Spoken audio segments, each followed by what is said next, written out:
নমস্কার, আমি ডক্টর সত্যশ্রী ঘোষ। আগের ভিডিওটাতে আপনাদের সাথে আলোচনা করলাম যে কীভাবে গ্যাসটা ফর্ম হয়। এবার সম্ভাব্য কিছু হোমিওপ্যাথি ওষুধ আমি একটা ভিডিওতে বলে শেষ করতে পারবো না, অ্যাকচুয়ালি এত ওষুধ আছে।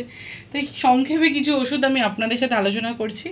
প্রচুর ওষুধ আছে, আরও অনেক বলার আছে, মানে আরও অনেক সিমটমস আছে। খুব সম্ভাব্য কিছু ওষুধ আলোচনা করছি। শুরু করা যাক।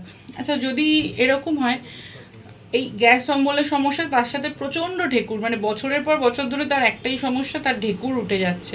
আর এই ঢেকুর ওঠাটা বাড়ে হচ্ছে সন্ধ্যাবেলা। অ্যালুমিনা খুব ভালো ওষুধ। যদি তার সাথে মানে প্রচুর ফ্ল্যাটাস পাস হয় আর খুব অল্প স্টুল হয়, অ্যালো।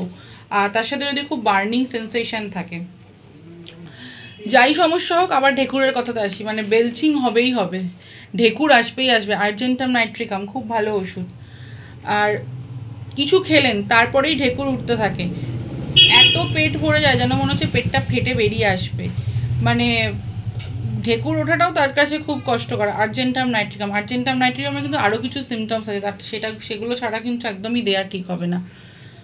জানেন তো, আমাদের বাড়িতে যে আর্নিকা থাকে, আর্নিকাও কিন্তু খুব ভালো ওষুধ। যদি প্রচণ্ড ঢেকুর উঠতে থাকে আর ঢেকুরটা খুব দুর্গন্ধযুক্ত, যেন মনে হচ্ছে ডিম পচে গেছে শরীরের মধ্যে, মানে সেরকম যদি এসে বলে, তাহলে কিন্তু আর্নিকা খুব ভালো ওষুধ। আরও একটা বলছি, ক্যালাডিয়ামের সিমটমস আছে। ধরুন এত পেট ফুলে যায়, মানে স্টমাকটা মনে হয় শুধু মানে ফোলা আর তার মধ্যে খাবারে ভর্তি। ক্যালাডিয়াম কিন্তু খুব ভালো ওষুধ। ক্যালকেরিয়া তো আছে, মানে টক ঢেকুর আর মানে টক বমি, এটা কিন্তু খুব ভালো কাজ করে ক্যালকেরিয়া। আর ধরুন একটা খুব প্রচণ্ড গ্যাস হচ্ছে, প্রচণ্ড একটা মানে পেটের মধ্যে মানে গড়গড় আওয়াজ হচ্ছে, আর বেশি সমস্যাটা হয় আমাদের ফল খাওয়ার পর। সিঙ্কোনা খুব ভালো ওষুধ, সিঙ্কোনা কিন্তু খুব ভালো কাজ করে। যদি আমাদের গ্যাসের সময় পেটে ব্যথাটা সাধারণত নাভির চারপাশে হয়, ইপিকা খুব ভালো ওষুধ কাজ করে। তো বারবারও বলছি, এইভাবে কেউ ওষুধ খাবেন না। আমি জাস্ট কিছু সিমটমসের ওপর ভিত্তি করে বলছি। আমি ফেসবুক বা ইউটিউবে সব জায়গাতে এটা নিয়ে আলোচনা করছি, কিন্তু বারবার একটাই কথা বলছি, এইভাবে কিন্তু কেউ ওষুধ খাবেন না। আর ধরুন আচ্ছা, যদি প্রেগনেন্সির সময় একদিন আলোচনা করবো, প্রেগনেন্সির সময় কোন কোন ওষুধগুলো বা কেন হয় গ্যাস অম্বল। আচ্ছা, যদি যা খাচ্ছি সেটারই মুখে খুব টক লাগছে, তার সাথে খুব ঢেকুর উঠছে, গলা জ্বালা করছে, মুখে জল চলে আসছে, টক বমি হচ্ছে, তাহলে কিন্তু লাইকোপোডিয়াম খুব ভালো ওষুধ।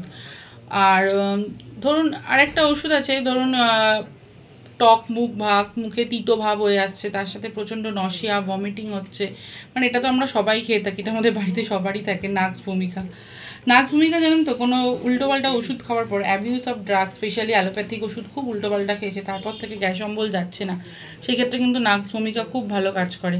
বা ধরুন কারো যদি রুটি সহ্য হয় না, সেক্ষেত্রে কিন্তু অ্যান্টিমক্রুট বা কারোর ন্যাট্রামিউল, লাইকোপোডিয়াম খুব ভালো কাজ করে। ধরুন কেউ পচা মাছ মাংস খেয়ে নিয়েছে, ফ্রিজে রাখা ছিল অনেক দিনের মাছ মাংস, তারপরেই শুরু হয়ে গেছে সমস্যা। আর্সেনিক বা ডিম খাওয়ার পর নাক্স, এগুলো কিন্তু খুব ভালো ওষুধ। ওই যে বলছিলাম, চিজ খাওয়ার পর সমস্যা হলে কিন্তু আর্সেনিক, কার্বোভেজ, কোলোসিনস, এগুলো খুব ভালো কাজ করে। বা কারোর মানে বিয়ার খাওয়ার পর যদি সমস্যা হয়, অ্যান্টিমটার্ট, লাইকোপোডিয়াম, খুব গ্যাস অম্বল হচ্ছে, সেক্ষেত্রে কিন্তু খুব ভালো কাজ করে।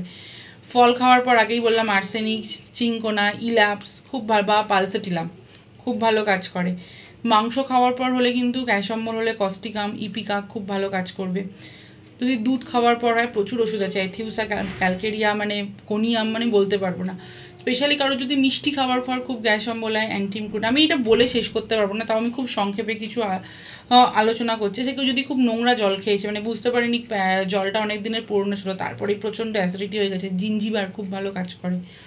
বা মিষ্টি খাওয়ার পর কিন্তু zincum, heartburn from sweet things, খুব ভালো কাজ করে।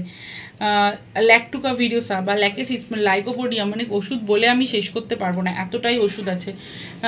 আগার ধরুন সালফিউরিক অ্যাসিড, মানে ক্রনিক হার্টবার্ন পেশেন্ট, প্রচুর দিন ধরে হার্টবার্নের সমস্যা হচ্ছে, তারপরে কিন্তু এই সমস্যা যাচ্ছে না, বাকি সিমটমসগুলো দেখেন, তারপরে প্রেসক্রাইব করবেন সালফিউরিক অ্যাসিড, আমার কথাতে না।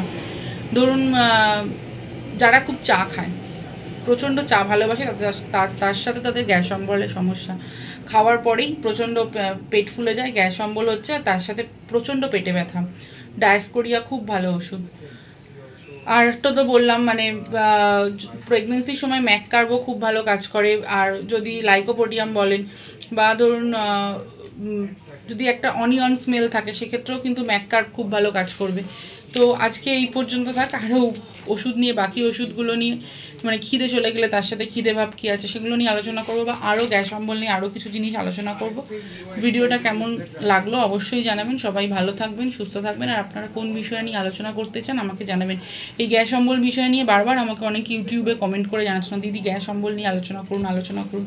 তাই আজকে এই বিষয়টা নিয়ে আলোচনা করলাম। সবাই ভালো থাকবেন, সুস্থ থাকবেন। আপনারাও কমেন্ট করে জানাবেন ভিডিওটা কেমন লাগলো। আর ভিডিওগুলো সবাই একটু ভালো করে শেয়ার করে দিন, কেন এই সমস্যা আমাদের প্রত্যেকের ঘরে ঘরে আছে। সবাই ভালো থাকবেন, নমস্কার।